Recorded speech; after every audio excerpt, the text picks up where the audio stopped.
Sua Eminenza Bapak Kardinal Monsinyur Ignatius Suharyo, Sua Excellenza Monsinyur Piero Piopo, para Bapak Uskup, para Romo, saudara-saudari semuanya, para suster, dan para anak muda dan juga anak-anakku sekalian semuanya dikasihi Tuhan Yesus Kristus.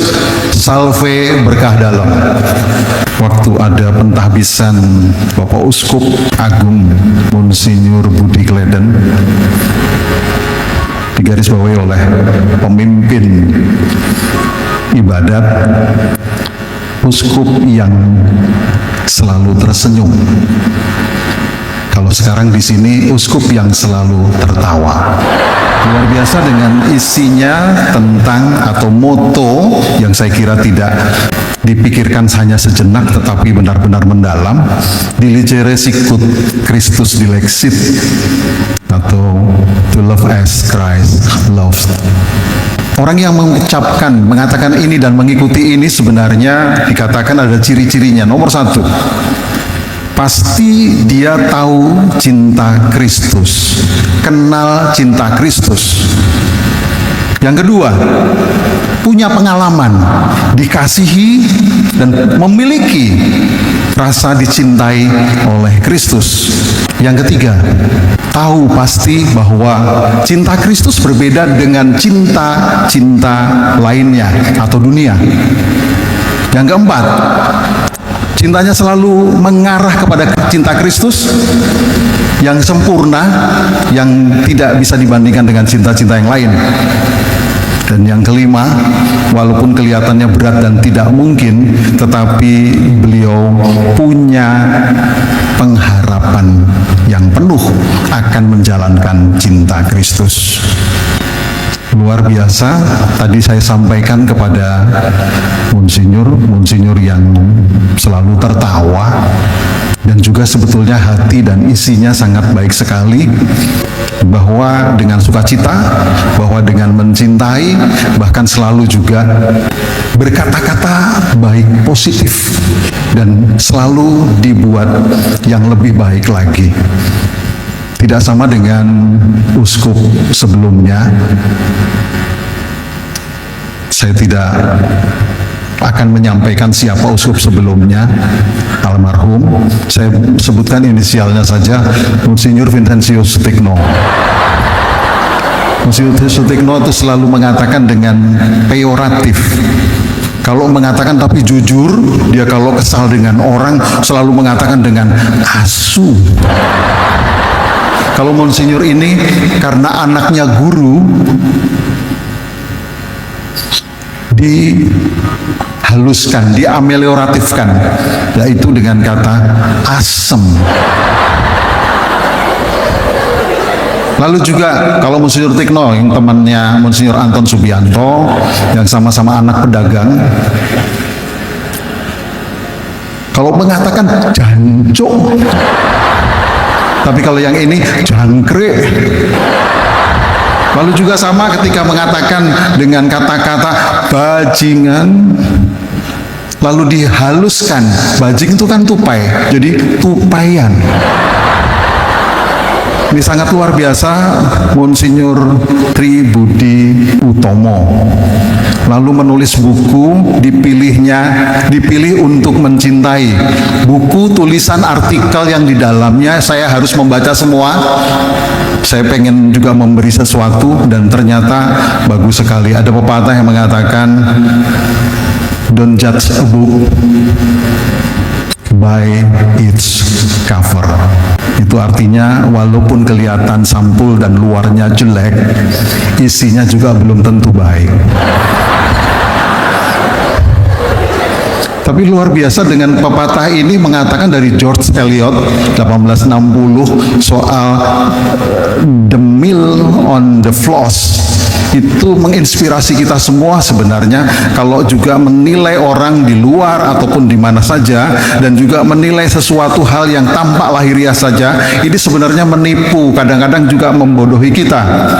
Dan luar biasa ditulis oleh Monsinyur Budi yang tadinya dikatakan ketika masih imam mau dipanggil modik. Lalu sudah Monsinyur mau dipanggil Mondik. Sekarang nggak mau lagi, dia mengatakan, mungkin mendengar dari Bapak Kardinal, Monsinyur itu adalah Tuan, Monsieur, dari bahasa Prancis, lalu maunya disebut uskup. Makanya yang tadinya Mondik sekarang Udik. Uskup didik. Udik itu deso. Jadi tulisan-tulisannya yang tidak ada, ambil contoh, namanya Jelodot, saya juga nggak tahu Jelodot itu. Jelodot, lalu Unyil, lalu Kancil, dan sebagainya. Itu saya kira nggak tahu nama parapan, tapi saya kira baik. Lalu juga ada tulisan bayi besar yang menjadi orang besar. Nggak ada hubungannya. Padahal terbalik kalau nanti di gereja Katolik. Apakah uskup orang-orang besar? Saya kira tidak. Justru semakin di gereja Katolik semakin tinggi tahbisan, semakin mendalam, semakin dia jadi pelayan. Servus servorum Dei. Lalu selanjutnya ada tulisan juga tentang Jumat Kliwon. Lahirnya ternyata Jumat Kliwon. Oh, tadi bayi besar itu biasanya suka dipakai untuk gendruwo. Jumat Kliwon, pas lagi ada acara, orang gila datang, dan seterusnya. Lalu juga ada hubungannya dengan Gunung Lawu. Lalu luar biasa juga Monsinyur ini gemar membaca sejak 5 tahun. Balita di bawah 5 tahun. Ini saya kira bukan membaca, tetapi mengejar. Beaba, beibi, bagong. Terus luar biasa juga bedol desa, bedol keluarga yang tadinya belum mengenal, yang selalu mistis atau magis, lalu mengenal yang namanya Yesus Kristus, dan keluarga semuanya pindah dari agama tertentu menuju ke Katolik. Ini sangat luar biasa, dan desa di situ semakin banyak lagi. Dan ini bukunya kelihatannya hanya judulnya itu atau catatannya seperti itu, tapi menginspirasi sekali dan dalam sekali. Lalu diangkat juga sebagai orang kayo di Kalimantan. Lalu yang luar biasa jejak kasih Modik, ingin membayar hidup, ini yang mendalam. Jadi sebenarnya dia sudah mati, katanya mau ketiban batu yang besar di Gunung Lawu juga, nggak tahu sedang bertapa atau apa, tapi akhirnya. Dan luar biasa, dari yang gaib mistis, cerita-cerita itu, dari kemiskinan, dari yang disebut hidup sederhana, dari yang disebut juga dengan rendah hati, saya kira Monsinyur Didi ini sungguh memiliki semuanya. Lalu masih ada keraguan-raguan ketika mau diangkat atau disebut juga dengan diberitahu, diumumkan menjadi uskup. Kalau kita membaca Kodeks Iuris Canonici di pasal 378, bagaimana diangkat pantas seorang uskup. Sebenarnya jangan ragu, Romo Didik, jangan sekali lagi tidak percaya dan merasa tidak pantas dan seterusnya. Syarat-syarat di situ Romo Didik sudah masuk semua. Nama baik sudah sekian lama, luar biasa ada. Lalu yang kedua, 35 tahun umur minimal. Lalu juga 5 tahun jadi imam, masuk semua.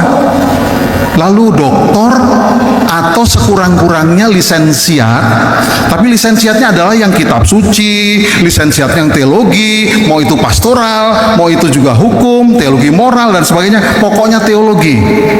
Sudah masuk. Dan juga di sini ahli disiplin ilmu yang mendukung tugas itu.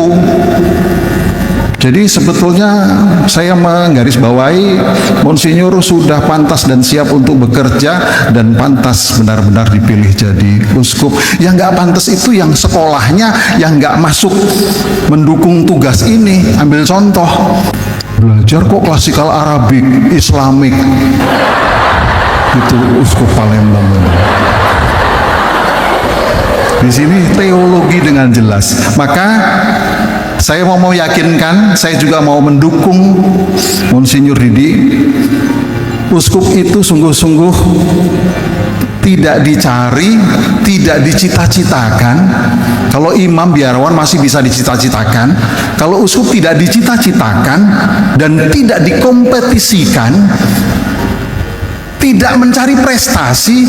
Kalau ada prestise itu karena gratis dari Allah, dimuliakan dari Allah, dan tidak diperjuangkan untuk mencapainya. Tadi yang disampaikan bahwa servo Dei, dipilih Tuhan lewat gereja, ditugaskan dan perlu dilaksanakan. Siapa yang mau? Kita rasanya dibelenggu sampai umur 75 minimal. Jadi uskup tidak dipilih sendiri, tidak maunya sendiri, tidak memaksa orang lain untuk memilih kita, tidak ada korupsi keuangan, ada kolusi, apalagi yang disebut juga dengan politik nepotisme dan sebagainya. Maka Monsinyur pantas besok itu ketika ada tahbisan sangat luar biasa. Disitulah dari bacaan yang dikatakan sebenarnya seberat apapun menjadi saksi penderitaan, gembalakanlah domba-dombaku, lalu tidak main kuasa, tidak cari untung, dipercaya oleh Tuhan, gereja, dan umat, tapi juga harus memberi suatu teladan. Kelihatannya mungkin, tidak mungkin kalau tidak bersama Tuhan. Maka di sini besok tahbisan episkopal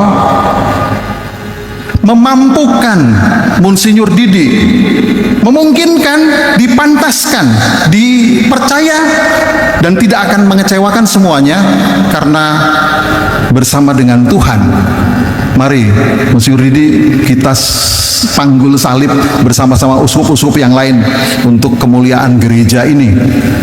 Lalu juga kita meyakinkan kembali ketika Pak Yonan mendapat masukan bagus dari nuncio dari Bapak Suci, Paus, dikatakan demikian, nomor 1, kalau kita bertemu orang suci, mintalah didoakan, mintalah diberkati.